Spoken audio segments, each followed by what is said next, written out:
நாம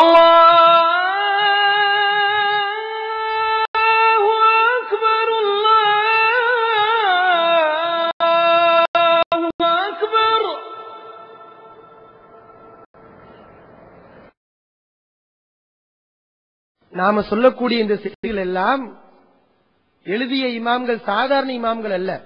ஹதீஸ் கலைக்கு மிகவும் அடிப்படையாக இருக்கக்கூடிய தத்ரீபு ராவி என்ற புத்தகத்தில் இது இடம்பெற்றிருக்கிறது. அடுத்து இமாம் ஹாக்கிம் அவர்கள், ஹாக்கிம் நைசாபூரி அவர்கள் எழுதிய மாரிஃபத்து உலூமில் ஹதீஸ், ஹதீஸ் கலையை பற்றிய ஞானம், ஹதீஸை பற்றிய ஞானத்தை அறிந்து கொள்வது என்ற ஒரு புத்தகத்தை தொகுத்திருக்கிறார்கள். அதிலே பாகம் 1 பக்கம் 62 அதிலே ஒரு கருத்தை பதிவு செய்கிறார்கள்.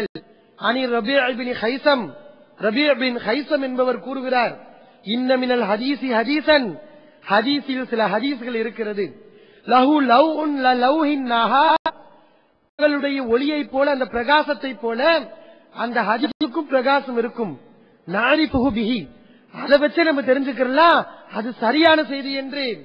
வஅன்ன மினல் ஹதீஸி ஹதீஸன், ஹதீஸ்ல சில ஹதீஸ் இருக்கிறது, லஹு துல்மத்துன் கதுல்மத்தில் லைல், இரவுடைய இருளை போல இருளா இருக்கும்.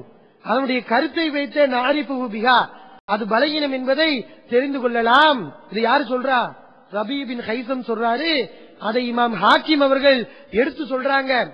அப்ப ஹதீஸ்களை இமாமுடைய பார்வை எப்படியும் இருக்குது.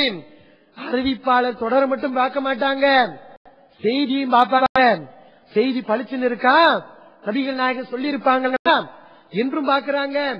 அடுத்து தத்ரீபு ராவியில் இன்னொரு செய்தி இமாம் இப்னு ஜௌஸி அவர்கள் சொல்கிறார்கள், அல் ஹதீஸுல் முன்கரு, மறுக்கப்படக்கூடிய செய்தியை எப்படி அறிந்து கொள்வது?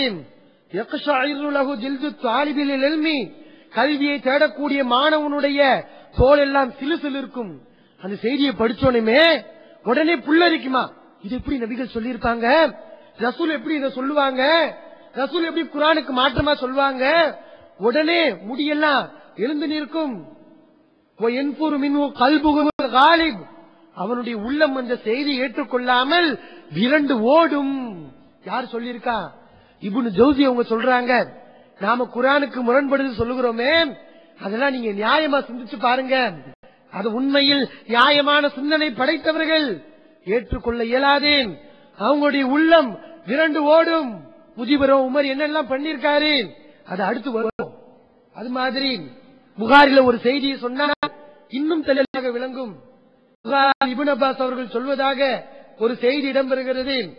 நபிகள் நாயகம் ஸல்லல்லாஹு அலைஹி அவர்கள் இஹ்ராம் கட்டிய நிலையில் மைமூனா அவர்களை திருமணம் முடித்தார்கள் என்ற செய்தியை இப்னு அப்பாஸ் அவர்கள் சொல்கிறார்கள்.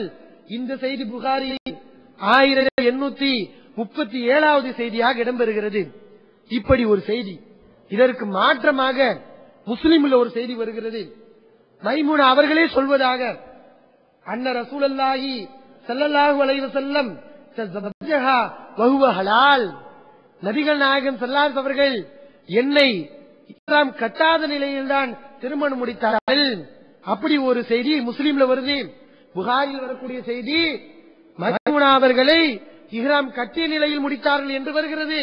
இப்னு அப்பாஸ் சொல்றாங்க.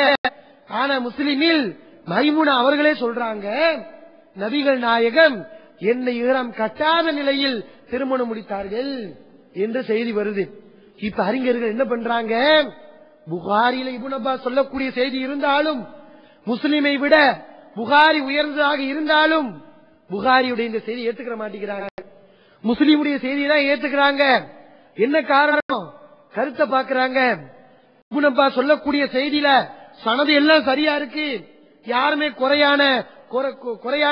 குறை உள்ள ஆள் இல்ல, ஏத்துக்கிட்டாங்களா?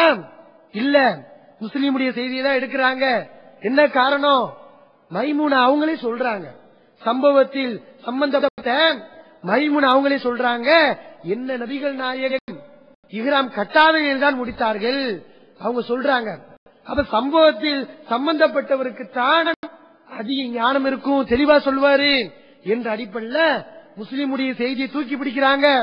அல் இமாம் கூட புகாரில் வரக்கூடிய இப்னு அப்பாஸ் செய்தியை ஒதுக்கி வைக்கிறார். அப்ப என்ன கேட்கிறோம்?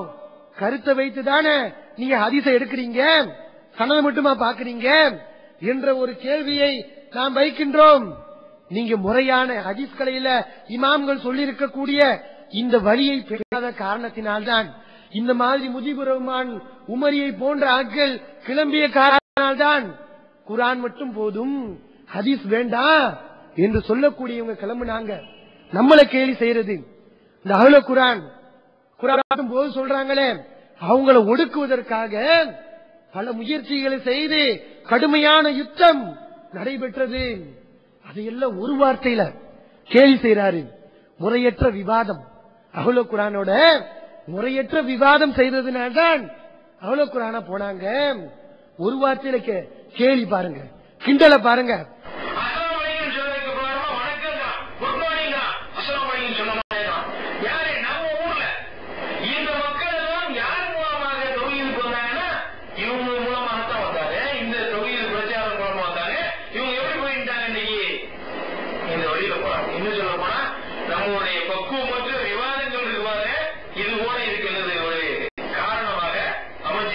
அந்த சீடியை பார்த்தா ஒருவன் குர்ஆனை ஹதீஸ் மட்டும் போது ஹதீஸ் வேண்டாம் என்று சொல்வானா? சொல்ல மாட்டான். அதை கேலி பண்றது, நீங்க போய் பண்றது, ஏசி ரூம்ல உட்கார்ந்து இருக்கீங்கல்ல, உங்க ஊருக்கு போறது, உங்க ஊர் விருதுநகர்ல தான் நிறைய பேரு குர்ஆன் மட்டும் போதிக்கிட்டு இருக்கான். தௌஹீதுல இருந்தவன் ஹதீஸ் வேண்டாம்னு சொல்றான், நீங்க தானே சொல்றீங்க. போய் விவாதம் நடத்துறது, முறையான விவாதம் செய்யறது, செய்ய தயார் இல்ல, கேலி மட்டும் செய்யறது, செய்யறவங்களை குறை மட்டும் பண்றது, இதுதான் உங்களுடைய வேலை. முழுக்க முழுக்க சீடியில குறை கண்டு இருக்கிறார், நியாயமான முறையில் இல்ல. இன்னும் சொல்ல போனா அவங்க ஊர்ல அஹ்ல குர்ஆன போனாங்களே, அதுக்கு காரணம் நம்மள சொல்றாரு. உண்மையில போனதுக்கு காரணம் முஜிபுர் ரஹ்மான் தான். நான் அஹ்ல குர்ஆனுக்கு விளக்கம் தர போறேன், விளக்கம் தர்றேன் என்று சொல்லி போய் அவன் சொல்லக்கூடிய கேள்விக்கு ஒழுங்கா விளக்கம் தராம அவன் மென்மேல என்னது அவனுடைய சந்தேகத்தை அதிகப்படுத்திட்டாரு. இப்படிப்பட்ட மோசமான செயலை பண்ணிட்டு முறையான விவாதத்தை செய்த நம்மளை பார்த்து முறையற்ற விவாதம் இப்படி சொல்றத பாக்குறோம். பதில் சொல்ல முடியாம திணறி இருக்காரு, வாயடிச்சு போயிட்டாரு, இந்த மாதிரி எல்லாம் பண்ணிருக்காரு. அப்ப ஹதீஸ் கலையில இருக்கு. இப்ப சுயீத் இமாம் செஞ்ச சொல்லியாச்சு. இமாம் அதே மாதிரி இப்னு ஜௌசி அவருடைய கருத்துக்களுக்கு பதிவு செய்து விட்டோம். அடுத்து ஹதீஸ் கலையில் மாபெரும் அறிஞர் யாரு? இப்னு ஹஜர் அவர்கள். அவங்க இது சம்பந்தமா என்ன சொல்றாங்க? அவர்கள் எழுதிய நுக்பத்துல் ஃபிக்ர் என்ற புத்தகத்தில் பாகம் 1 பக்கம் 229 அந்த இடத்திலே சொல்கிறார், அஸ்ஸஹீஹு வல் ஹஸனு மக்பூலத்துன், சஹீஹான செய்தியும் ஹஸனான செய்தியும் ஏற்றுக்கொள்ளப்படும். எப்ப ஏற்றுக்கொள்ளப்படும்? அறிவிப்பாளர் தொடர் சரியா இருந்தா ஏத்துக்குருவோமா? ஏத்துக்கலாமா? அது சரியாயிருமா? மாலம் தக்க முனாஃபியத்துன் ரிவாயத்தி மன்ஹு அவுசக், தன்னை விட வலிமையான ஒரு ஆளுக்கு மாற்றமாக இல்லாத வகையில் முரண்பாடு வராத வகையில் சரியான செய்தியை ஏற்றுக்கொள்ளலாம். அப்ப முரண்பாடு வராவிட்டால் தான் சரியான செய்தி ஏற்றுக்கொள்ள வேண்டும் என்று யார் சொல்லியிருக்கா? நாம சொல்லல, நமக்கு முன்னாடி இமாம் இப்னு ஹஜர் அஸ்கலானி அவர்கள் சொல்லி இருக்கிறாங்க. ரெண்டு செய்தி வலிமையான செய்தி வருது, இந்த செய்தி சரியான செய்தி தன்னை விட வலிமையான செய்திக்கு முரண்படுது, அப்ப அந்த வலிமையான செய்தி தான் ஏற்றுக்கொள்ளப்படும் என்று இமாம் இப்னு ஹஜர் சொல்லியிருக்காங்க. அப்ப அந்த விமர்சனத்தை எல்லாம் இமாம் இப்னு ஹஜர் நோக்கி அனுப்புங்க. ஹதீஸ்களை மறுப்பதற்கு இமாம் இப்னு ஹஜர் வழியை திறந்து வச்சிருக்காரு. முன்னும் கொஞ்ச நேரத்தில் அவரு அஹ்ல குர்ஆனை மாறப்போறாரு சொல்லிருவீங்களா? சொன்னா உங்களை மக்கள் இனங்காணுவார்கள். இன்னும் தெரிஞ்சதெல்லாம் பார்க்கக்கூடிய மக்களுக்கு தெல்ல தெளிவாக விளங்கிவிடும். அடுத்து தத்ரீபு ராவியில பக்கம் 1 பாகம் 1 பக்கம் 133 சுயீத் இமாம் சொல்றாங்க, புகாரி முஸ்லிமுடைய செய்தியை ஏற்றுக்கொள்ளலாம், அது சரிதான். எப்ப பொதுவாக ஏற்றுக்கொள்ளலாம்? எப்ப சொல்றாங்க? இல்ல அன்னஹாதா முக்ததுன் விமாலம் என்தகிதுஹு அஹதும் மினல் ஹுஃபால், அறிஞர்கள் யாரும் அந்த செய்தியை விமர்சிச்சிருக்க கூடாது. புகாரி முஸ்லிமுடைய ஹதீஸை ஏற்றுக்கொள்ள வேண்டும் என்றால் ஒன்று அறிஞர்கள் யாரும் விமர்சிச்சிருக்க கூடாது. وبمالم يقع التجاذب بين مدلوليه حيث لا ترجيح لاحدهما على الاخر, முரண்பாடு வராத செய்திகளை தான் ஏற்றுக்கொள்ள முடியும். முரண்பாடு வந்துட்டா ஏற்றுக்கொள்ள முடியாது. உமா அதாவது ஆலிக்க பல் இஜ்மாஉ ஹாசினுன் அலா தஸ்லீமி சிஹத்திஹி, முரண்பாடு வராத செய்திகளை ஏற்றுக்கொள்ளலாம் என்று யார் சொல்லியிருக்காம்? தத்ரீபு ராவியில நாம் சுயீத்தவங்க சொல்லியிருக்காங்க. அப்ப இது மாதிரி ஏராளமான